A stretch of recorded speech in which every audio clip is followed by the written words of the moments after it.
magbasa ng inyong mga komento. Yan, basa na tayo. Pwede po kayong magpakape, pwede po kayong komento.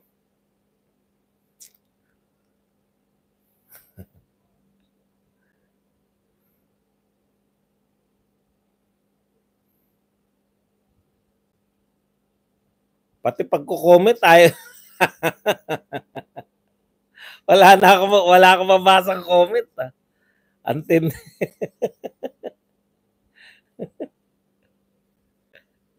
Dati may nagtatampo pa na hindi ko mabasa.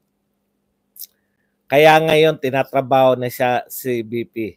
Super aga. Ito sasabihin ko na talaga. Nandadamay si Bongbong Marcos sa pinagagawa niya. Wala siyang malasakit at sinseridad sa Pilipinas at Pilipino. Palitan na content. Wala nang 1K viewers. Paulit-ulit lang kasi content mo. Laging kay Duterte.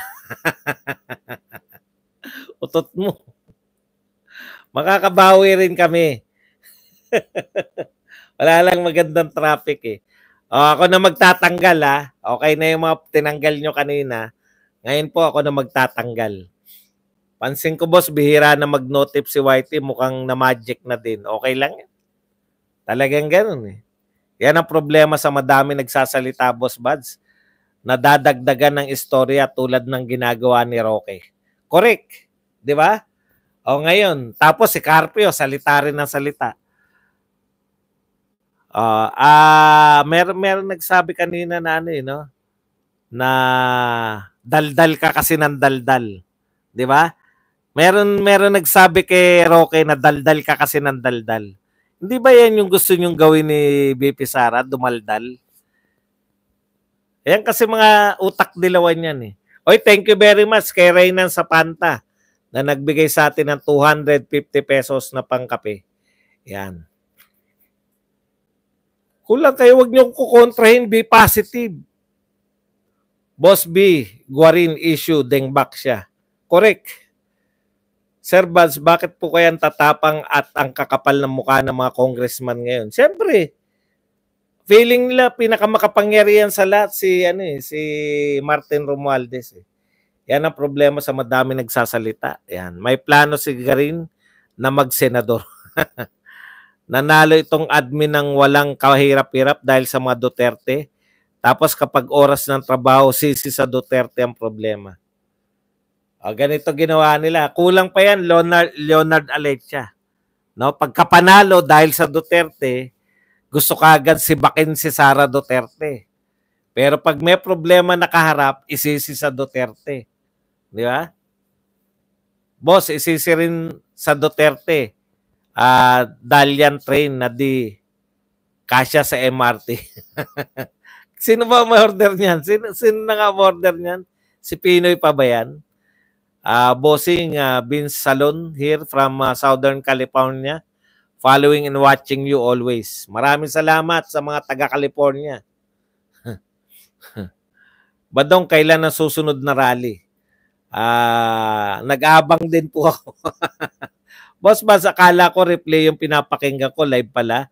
Di nakat yung question and answer portion. God bless sa'yo. Wowon Fulaw. Eman kasi nakikita nila si Bongbong walang kwentang presidente. Malamya, basbas siya ni Tambi at First Lady. Sir Badong, ganun talaga pag hindi makahanap o makagawa ng solusyon ng administrasyong ito.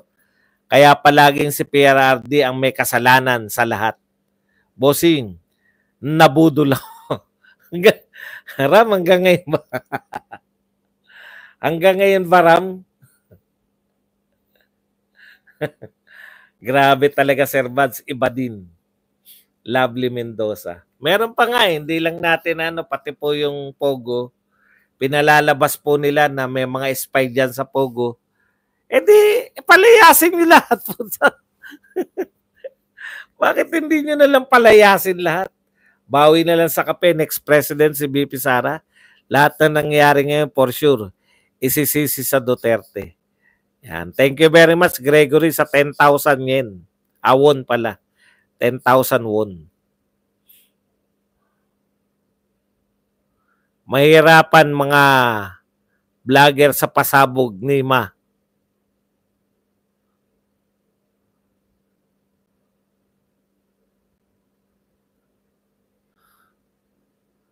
Boss B, mahirapan mga Maha, BBM, vlogger sa pasabog ni Ma. Bitin naman yung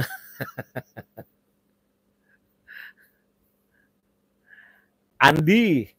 Ayos naman ng konti ng ating mga comment. Wala nang babasahin si Kuya. Nagkatamaran na tayo sa channel ko.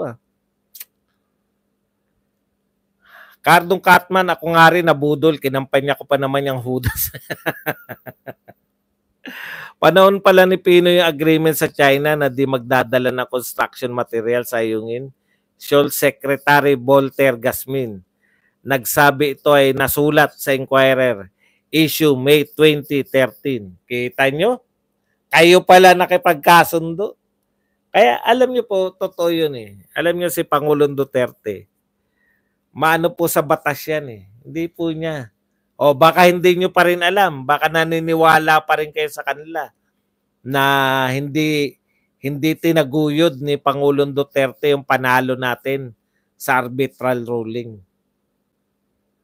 Ang problema, kahit manalo tayo, magsasampa na naman tayo ng kaso ngayon. Gagastos tayo ng bilyon. Manalo tayo. O sino magpapatupad? Yun po yung problema natin eh.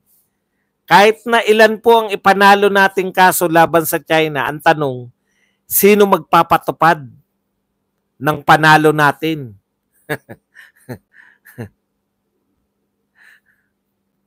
Baka akala ni Janet Guarin, third eye si FPRRD kaya hindi nalutas ang future problem. Hindi ko po talaga maunawaan yung sisisihin nyo sa future problem si Pangulong Duterte. Kung alam lang ni Duterte yan, kung alam lang niya talaga, siguro si Sara Duterte rin ngayon alam na ni Sara Duterte, sana baka tumakbo na talaga.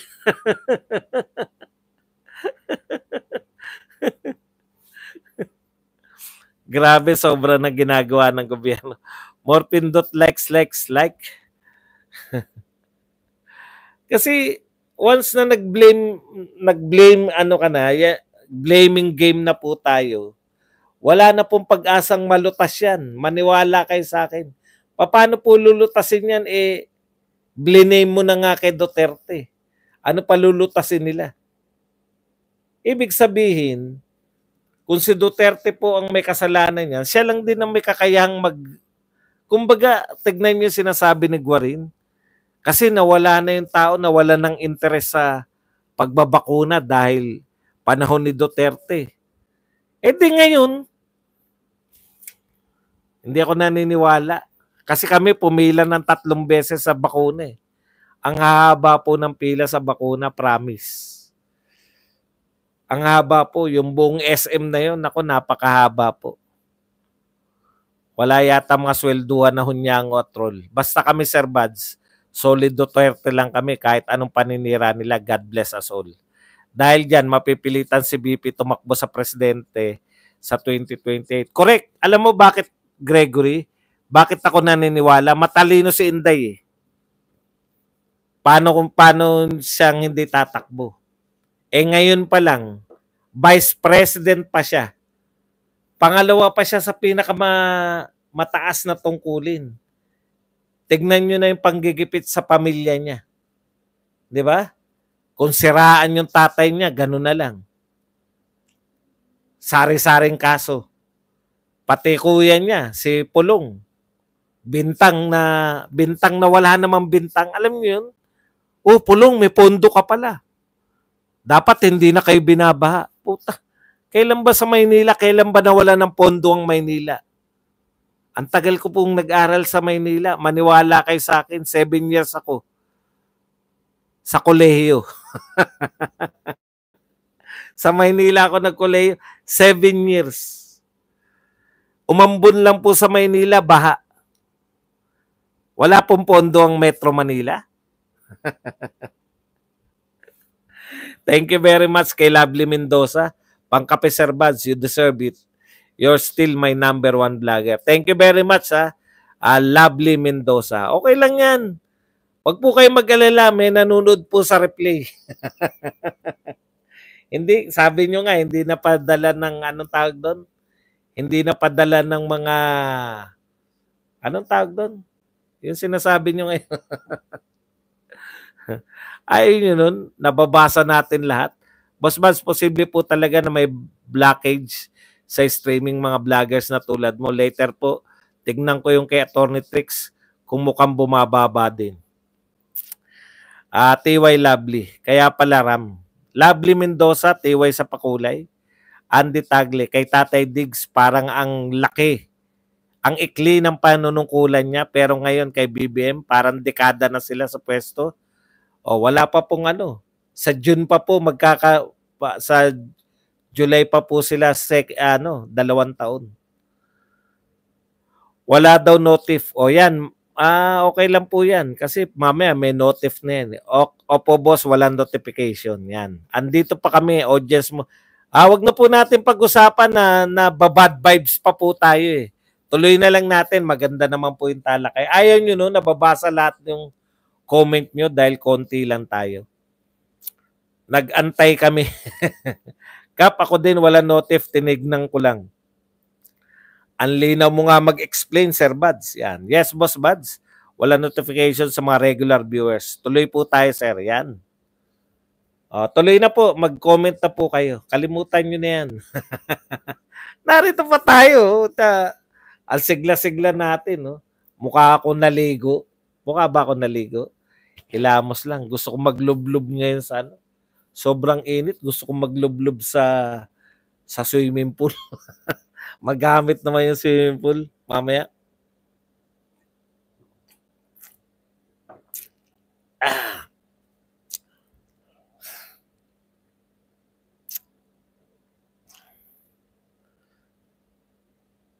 Ayun nga po, naniniwala talaga ako na matalino naman si BP Inday. Kung ngayon nga, Vice President, pangalawa siya sa pinakamataas, nagagawa yan sa pamilya niya. Paano pa pag wala siya sa posisyon?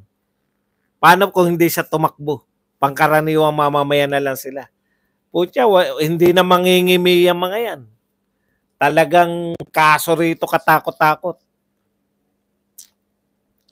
Jong-jong, galunggong ka. Diyan na sila maaaliw na naman tayo sa laruan. Yan. Walang notification kay Boss Buds, Bondragon Raimundo. Circus talaga ang mga username ng mga troll. Ano ba pangalan? Hindi ko nakita. Ano sinabi? Inabangan ko talaga kanina kasi sabi ni Boss Buds, kagabi 12:00 live niya. Cardong Catman. Minumulto ba whitey mo, sir? Buds, kasi wala din ako notif. Late tuloy ako 42 minutes. Yan, mag-ano po kayo. Pag mga ngayon po kayo dumating, advance po kayo, ano nyo, boss, may notif sa mga bitter techniques. Like and share tayo dyan. Tapos na ako. Sobrang init na dito. Grabe, no? Sobrang init po. Regular, pati ba dyan sa, sa Hong Kong, Ram? Shoutout, boss. Regular polvoron session ni BBM circa 2012 sa Rockwell, Makati. Complete details with exact room of pot session, PDEA document from Maharlika investigation. Dapat ito solid clue. Yan. Blank page. Boss Buds, ano nga po kaya implication na positive na user si PBBM kahit it was years before? Sa economy kaya, walang trust ang investors. Ako, hindi po eh. Ang investor po, yung pangkalahatan yan eh. Kikita ba ako rito? Sayang ba pera ko rito? Ganun po yun. Alam niyo po kasi hindi lang po yung malulugi sila o hindi. Yung kikita. Halimbawa po ako na lang. Tinanggal ko po lahat ng pera ko na sa stock market ng Pilipinas kasi ang tagal ko na hindi po ako nalugi na hindi ako kumita, no? Pero sayang yung kikitain mo, inaral ko na lang yung US stock market. O di kumita ka kahit papano kaysa yung tabla-tabla lang. Yun po yun eh. Kung saan po sila mas malaki ang kikitain. Yung mas marami po yung pumapasok na negosyo. Di ba? Parang sa madaling salita, yung investor po, parang ganito yan. Magtitinda ka ba sa isang lugar para pasimplihin po natin? Yung yung yung posible talagang may pagkakitaan ka. Yung mga simpleng negosyante, saan nagtatayo yan saan nagsisiksikan yan ng mga negosyo? Doon sa mga matataong lugar, doon sa mga may pera yung mga tao. Yun yung posible silang kumita eh. Pero yun doon sa alangan naman magtayo ka ng mga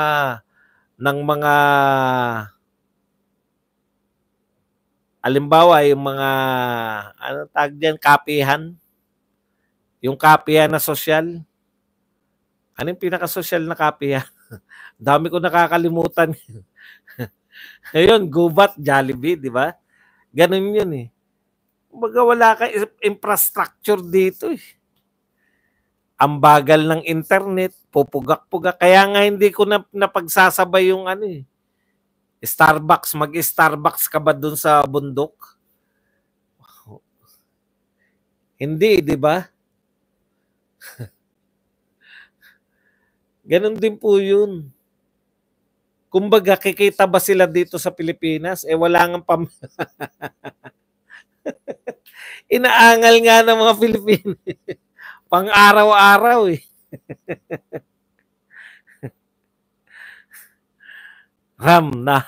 Napaka-low level nila at lutang dapat lang talaga na Noto Pulawan na straight Duterte only. Kung yung mga taga-West kasi, sanay po sila na yung mga kabataan nila, nung panahon ng kabataan nila, nagsitira rin sila ng mga drugs eh. Kaya parang hindi siya malaking ano eh, hindi siya malaki. Ang kung investor ka na ngayon, ngayon yung Pilipinas na yan, kikita ba ako riyan? Kompleto ba na infrastructure yan? Kumusta yung maraming kinoconsider eh. Super bagal ng internet ng bilyar, stream tech. RAM, ayan. King Bean. Moto ng admin na to, sa kawalan ng nagawa, isisi kay Tatay Digong at lilipas din yan. Grabe at ibaling lahat ng issue sa WPS. Tapos totally po alam nyo kung ano, nabura po talaga. Wala pong continuation talaga yung build. Talagang totally, wala na tayo marinig ngayon na 1 million pa bahay. Kasi may basehan po yan eh. Yung 1 million na pabahay, nakwenta po nila yan sa pasok ng infra project nung panahon ni Duterte. Instead, naisip nila, bukod sa magtatayo ng mga bridge, magtatayo ng mga kalsada, pagpapalawak ng mga kalsada, magpabahay tayo 1 million a year. Hindi po yan tsambahan. Yung pangako pong 1 million a year, ang basis niyan, yung pasok ng pera kay Duterte noon. Kasi continuation nga, ang buong akala nila, tuloy-tuloy yung pasok kung gaano pumasok kay Duterte yung pera, ganun din yung pasok ngayon. Totally po ngayon, wala. Naririnig nyo pa ba yung pabahay? Unang taon pa lang eh. Tanong po, ano po ba ginawa ng mayor ng Davao noon? Alam mo, hindi ako taga Davao. Pero itanong mo sa amin kung anong ginawa niya nung presidente siya, masasagot kita. Tignan nyo, ganyan po. Tignan nyo sila kung paano sila. Hindi ako taga Davao, mahirap sagutin. Pero tanong mo kung anong ginawa niya nung presidente siya, tatambakan kita. Ang lutang nila, no? Pag tinanong ko ba kung anong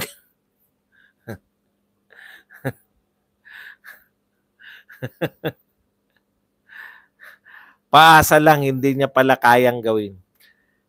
Nabigla siya, no? Akala niya rin tuloy-tuloy yung pasok ng pera. Nabigla lahat eh. Ako talaga hindi ko akalain na ang bilis.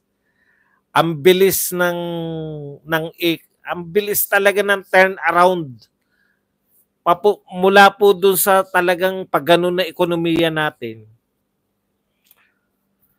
Boss Bats, pansin ko lang pag nag-like ako habang live ka tapos ka na at pinutol mo ang mga comment na wala na yung like ko. Wala na po yun. Natapos na po yung like. Iba na po sa mga ano. Ano ko po. Hindi po yun yung continuation. Inaano ko po to. Kaya mag-like uli kayo.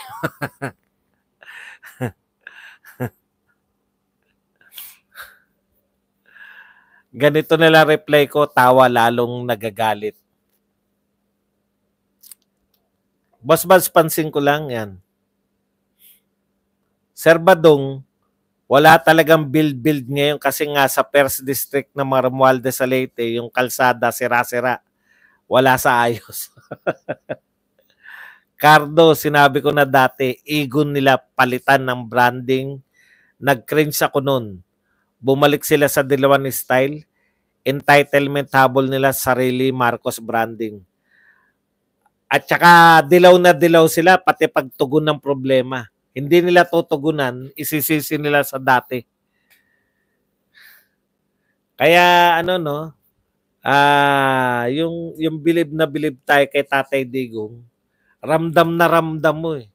Yung mga inutil na mga kakamping at dilawan, okay sila, tuwan-tuwa sila kay BBM kasi may pagmamalaki nila si Lenny. Oy, speaking pala, solid pink. Ay, yan na ngayon panawagan nila. Alam niyo po, naawa po ko para po kay kay Rizal Ontiveros. Alam mo parang patabaing lang si no, yung si Rizal Ontiveros yung nakipagbakbakan talaga, no? Si Rizal Ontiveros yung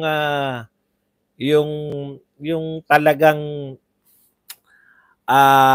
yung bumanat sa mga Duterte, siya talaga yung nakikipag-away. Tapos nagkaroon ng survey, putya, wala pa rin, no? Ang gusto pa rin ng mga dilawan at kakamping si si Leni Robredo. Hindi natin pinakikialaman. Yun lang po dun sa supposedly si na yan, si Rizal Ontiveros na eh. No, ilang percent si Rizal Ontiveros? 1%, 2%? Nakakalungkot. Tapos si Leni Robredo pabiyahe-biyahe lang. Alam mo yun? Pirma-pirma lang, picture-picture lang. Ang nagtatrabaho talaga sa grupo nila si si Rizal Ontiveros na eh. Pero sa survey, pag sinurvey mo yung mga nila, mga follower nila, si Lenny pa rin, si Lenny talaga. Nadaya lang si Lenny. Kaya pag nagkataon, dalawa lang yan eh. It's either parang one-on-one pa rin si Sara versus Lenny or triple yung Lenny, Tulfo, tsaka Sara Duterte. Mag-aagawan kasi si alam niyo po, mag-aagawan si Tulfo tsaka si Lenny sa boto nila. Yung Duterte kasi solid vote po yan eh. Lahat po ng bumoto kay Sara, nadadagdagan pa. Yung bumoto kay Sara Duterte, solid yan. Yung pong nadismaya kay BBM. Marami pong mga nadismaya kay BBM. Yan, karamihan dyan, lilipat rin kay Sara Duterte. Kasi kung nadismaya ka na kay BBM, pupunta ka kay Tulfo. hindi na dismaya abutin mo. Phase out na yata nila, build. Wala na nagsasalita sa build. Wala na talaga. Ito nga lahat, tingin ko, ito yung saving grace pa nila, yung problema sa WPS. Kasi hindi na napag-uusapan lahat ng problema natin. Hindi na pag-uusapan, pero yung mga pangkaraniwan tao, walang pakialam dyan. Sino lang may pakialam dyan sa WPS? Tayo lang, mga adik sa politika. Konti lang tayo kumpara sa milyon-milyon na gutom ngayon. Na galit sa kasalukuyan. Nasaan yung 20 pesos na bigas? Boss Baz, pansin ko lang, pag nag-like ako habang live ka, yan. O, yan po kasi, ito, live to, di ba? Iba na po yung video. Mawawala na po tong live Panibago po yung video ko ng hindi po to dito lang ako. Sir Badong, wala talagang build ngayon. Cardong sinabi ko na dati, game over na si Bangag. Neil John Vista, world-class government service andito sa Davao, including business, health, social service, sanitation, and of course, emergency response and security, very efficient Duterte brand. Ngayon, sisiraan na naman nila yung war on drugs ni Baste. Wala na kayong pakailan. Yung mga taga Davao dapat na magpasya kung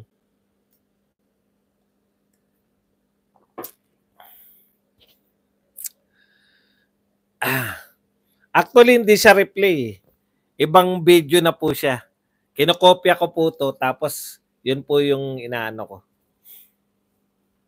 Ano ba ang Davao noon? Infested ng drugs, nice people around, durog ang Davao. Ano sila ngayon? Pinakamalaki, pinakamaunlad, Duterte legacy. Ang Davao po ngayon, nung before po, hindi po kasama yan sa top 10 richest city in the Philippines. Ngayon po, pasok na siya sa richest. Romeo Jr. Fernandez, na-notice ko din po yan, nangyayari din yan sa akin. Yung ano yung nangyayari sa iyo, Ram? Mahaba ang ating panahon ngayon para magkwentuhan tayo lahat. Sa Pindot na TV, doon pa po mga comments, video ni Boss. Anak ko pa Davao kaninang umaga, sabi ko, papicture siya kay Mayor Baste at punta siya sa City Hall. Yan. Ano ba nangyari sa Mindanao PNR project? Kasi yung mga ibang media, pinagtatawanan si Duterte na umasa lang daw pangako ng China pero di naman daw natuloy. Kaya nagtataka din ako kasi kung ano na nangyari. Ang nangyari po dyan, no? May pondo na, meron na po, approved na po lahat. Pati po magpopondo China. Tayo po ang ayaw. Alam niyo, ipapollow up mo. Di ba? Sabi ko nga, ang pinakamagandang halimbawa rito yung mga governor, yung mga mayor, nangangako po yan sa mga kapitan. Pero pag nangako po sa kapitan yan, pinapalo pa po ng kapitan. Nakikita ko yan Sabihin ng kapitan sa mayor, yung pinangako mo nung huling dalaw mo sa amin. Ay, oo nga pala, kapitan. Sige, punta ka rito sa Oy, asikasuhin nyo si kapitan. Ayusin nyo na yun. Wala po tayo nun Instead po na i-follow up natin sa China, yung pondo. Popondohan po ng China yan Nakapagkasundo na po yung China na popondohan nila yan. Instead po na i-follow up natin sa China, ano sinabi ni Bautista? Mahal ang malaki ang magtubo ng interes ng China. Hahanap tayo sa iba. Sabi ni Bautista yan, hahanap sila sa iba. Yan po yung nangyari dyan sa Mindanao train. Hindi ko alam, Mindanao Railways, kung ano man ang tawag dyan. Yan po yung nangyari. Inayawan natin yung pinag-aralan ng NEDA, pinag-aralan, plano, inaprubahan, naghanap ng magpopondo, may magpopondo, pero sa isang salita lang ni Bautista, tablado. Lalapit daw sa Japan. Wala naman po sa project ng Japan yung ganyan. Ganyang kalalaking yun po ang nangyari dyan. Okay lang nila sisihin para dahil si Sara na siya ang harap ng mga problema sa bansa. Ano Pilipinas noon, bagong Duterte? Nakakahiya. Duterte mo po, pinagmamalaki. Kinabiliban sa thinking at strategy against drugs. Opo, totoo po yan. Nako, may mga bansa pa nang hihiram. Pahiram nyo naman yung presidente nyo sa amin. Mahirap din, Sir Buds. Kasi yung last name niya has a bad reputation based on history. Kaya takot mag-invest ang ibang country. Correct. Pwede rin, di ba? Tayo lang yung tayo lang yung gusto na natin kasi total, sinuportahan niya yung Duterte. Maano kasi tayo mautang na loob tayo.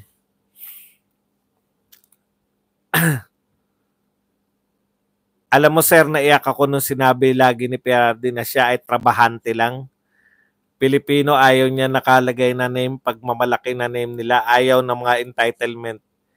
Sigaw ng taong bayan, Duterte. Sino namang bagong PNP chief? Malamang, bangag din. Boss Baz, ang taas na expectation natin o natataas ang economy natin kasi may continuation. Correct, yun talaga Yun talaga.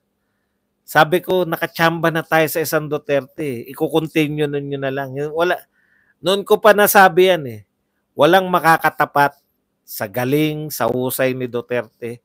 I-continue lang. I-continue lang. Okay. Sino, Boss Baz, antas. Yan.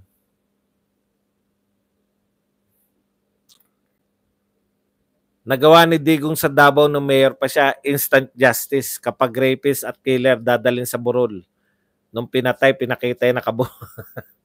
Pagkataas ng kinabukasan, deads na rin. Unconfirmed. Mamaya matanong tayo rito. Ito si Minando.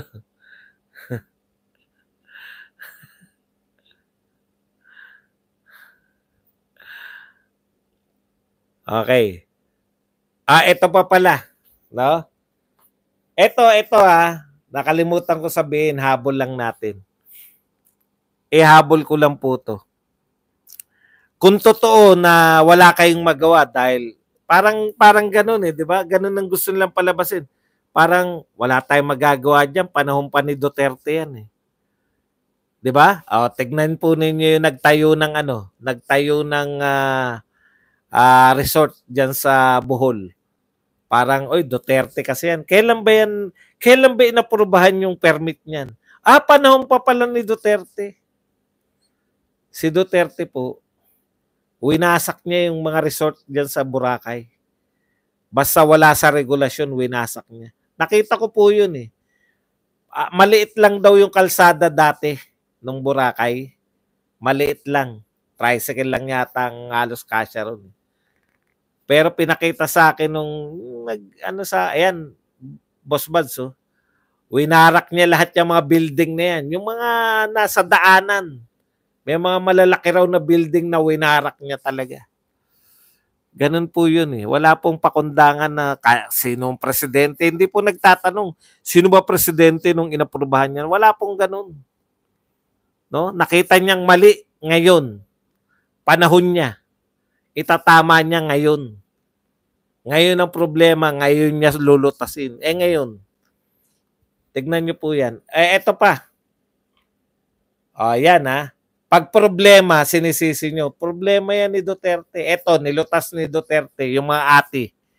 Binigyan niya munti ko makalimutan kasama to sa topic Binigyan niya ng titulo yung mga ati.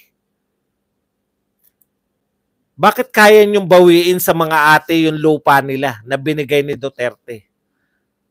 Dahil panahon nyo na ngayon? Wala nang kapangyarihan si Duterte? Pero bakit pag problema, wala kayong magawang lutasin, isisisi nyo kay Duterte? Pero yung panunutil ninyo sa mga mahihirap na mga ate, mga indigenous people, binigyan niya ng lupa ni Duterte, binawi nyo. Kaya nyo pala. Kaya nyo pala, pag gusto ninyong bawiin yung mga programa ni Duterte, pag gusto ninyong wag ituloy, kaya nyo. Yung magandang mga trabaho ni Duterte, malalakas ang loob nyong hindi ipatupad. Katulad ng Mindanao Railways. Hindi nyo sinabing, ay panahon to ni Duterte, tinutuloy lang namin. Ayaw naman namin sana ng railways na yan. Kaya lang dating panahon pa yan ng Duterte, tinuloy na lang. Hindi namin narinig yun eh.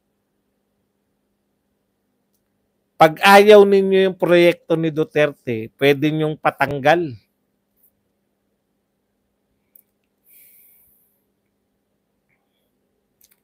Teka lang pala, yung po bang lupain na yan, pag-aari dati ng gobyerno, paano naging private?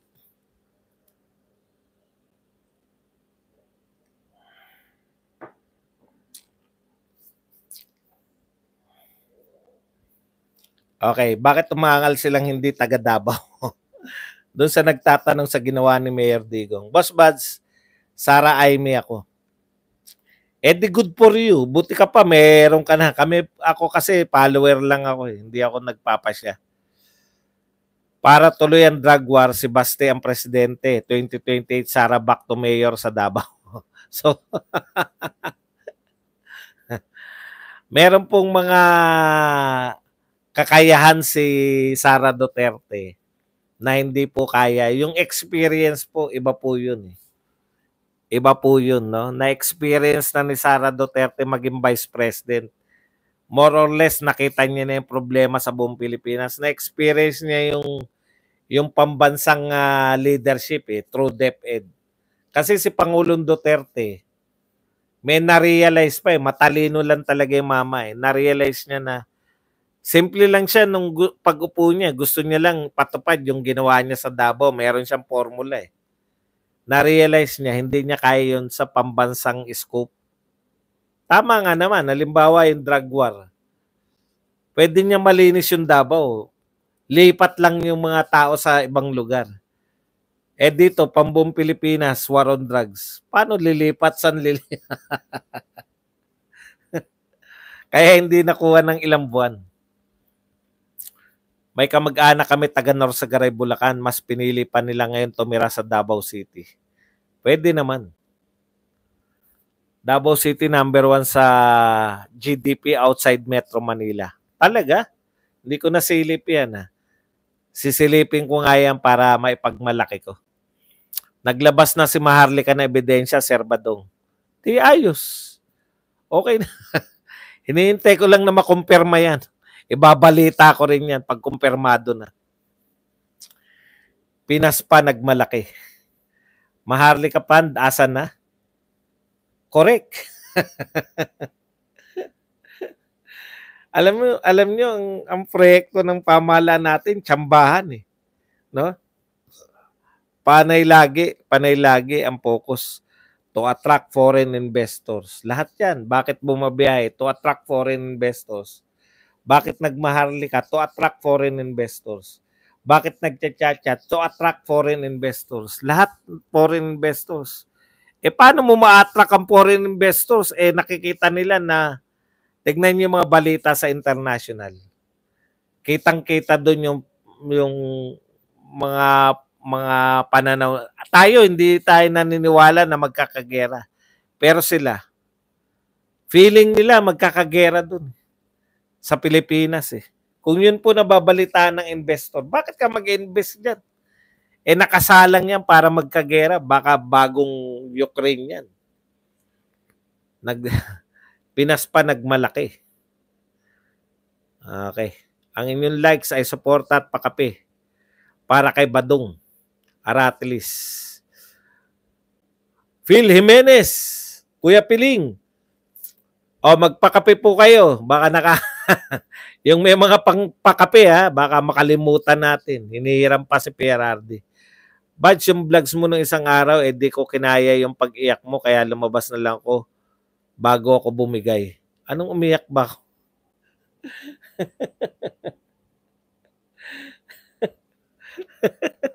Umiyak ako. Pag feel mo kasi yung emotional ka lang, hindi po iyak tawag doon. Punong-puno ng emosyon yun. Yun nga, isang politiko nangangampanya sa Taiwan. Branding niya, Duterte, war on drugs. Ang galing. Nanalo ba? Yun yung tanong ko, nanalo ba? Boss Bats, tanong, bakit naniniwala ka ba sa dokumento ni Maharlika? Ah, mahirap man pong aminin. Hindi. Hindi ko pa nakikita. Yan ang pinaka-safe pala. Hindi ko pa po nakikita, hindi ko pa po nasusuri. Kayo pala nagsabi na may nalabas na eh. Tsaka hindi ko po alam ano yung purpose para saan yung dokumento na yun. Ano yung dokumento na yan. Huwag kayong mag-alala. Ako pa ba ano tayo rin? Hindi tayo. Maraming taga Manila pumunta sa Davao doon magpapagaling operation etc. dahil sa yan sa health service. Pwede ba rin ng mga hindi taga Davao? More pindot likes. Yan. 500 billion naman ang pinagkakasya pa sa bulsa. Walang political will si Marcos. Ang will niya ay may balik sa kanya ang frozen asset niya sa iba't ibang bansa to attract foreign military. Davao City, 500 billion GDP growth rate always above national level, national average every year. Galing, no? Yan. Yung lahat ng walang niya sa Pilipinas, hinintay lang ang mga tukmol na hindi presidente si Tatay Digong. Umasa sila na makakabalik sila. Pagbangagan na halal at yun nangyari ngayon.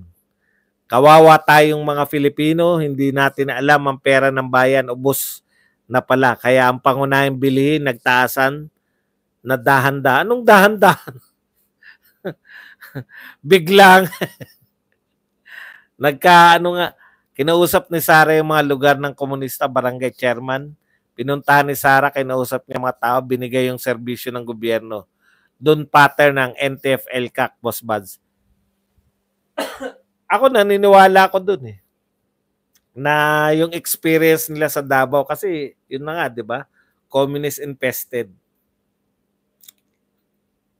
Yung sa El Salvador, yung presidente nila parang Duterte pero mas bata. Bumaba yung gang-related crime nila. Marami na kasi pinakulong. Kaso yung CHR, mukhang umiepal din doon. Iba kasi yung pag-criminal kasi ang kausap nyo. No, meron po silang si Duterte po alam makipag-usap sa mga kriminal. Yung mga style po nung pakikipag-usap sa mga non-criminals, i-apply mo sa kriminal, tatawa na. Wala kasi nakawan, kaya ganun ang GDP sa Davao. Estoic. Support si Dayon de Humano. Boy Gata. Pangalan palang Boy Gata. Language nila. Malakas ang import-export sa Davao. Tsaka meron dong building. Grabe, kinukwento ni Boss Nestor. Boss Nestor, mabuhay kayo dyan. Yung mga friends natin sa Davao, mga namit natin. Kinukwento ni Boss Nestor. May building doon na yun po ang building ang condominium ng mga super rich. Grabe po, ang mamahal talaga ng unit. Malulula kayo. Super rich po, hindi lang po sa Davao, sa buong Mindanao. Naroon po. Michael, oy, may nagpakape ba?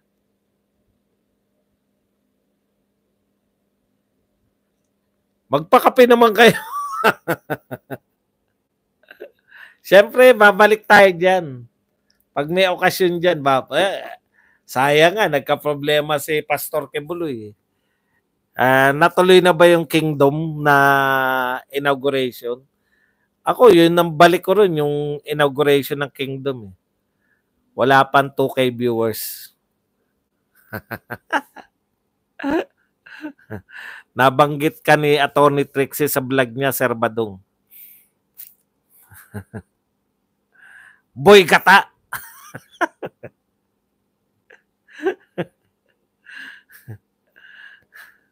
Balik kayo. Kailan next maisog rally? Wala pa eh. Naghihintay rin kami. Walang notif, boss, late. Yan. Okay lang yan. At least nakahabol kayo. Tuloy pa rin construction, boss Buds. Wala akong pampakape, boss Buds. Likes lang. Yan. Thank you po sa mga nag-likes. Maraming salamat. Okay. Last comment ni Justin. Sabi ni Colango at JB, gusto namin kausapin si FPRRD. Sabi ni Tatay Digong, hindi ako nakikipag-usap sa mga kriminal. Yan po ang ating topic para sa hapon ito. Maraming salamat po. Magkita-kita po tayo mamaya. Mamayang gabi. Hanggang dito na lang. Hanggang sa muli natin pagkikita-kita. Dito pa rin sa inyong paboritong tambayan. Isyong Panlipunan. Badong Aratilis po. Paalam. Bye-bye. Thank you very much po. Yan. Kita-kits tayo mamaya. Kita nyo, dumami tayo rin, di ba? Ganun lang yun.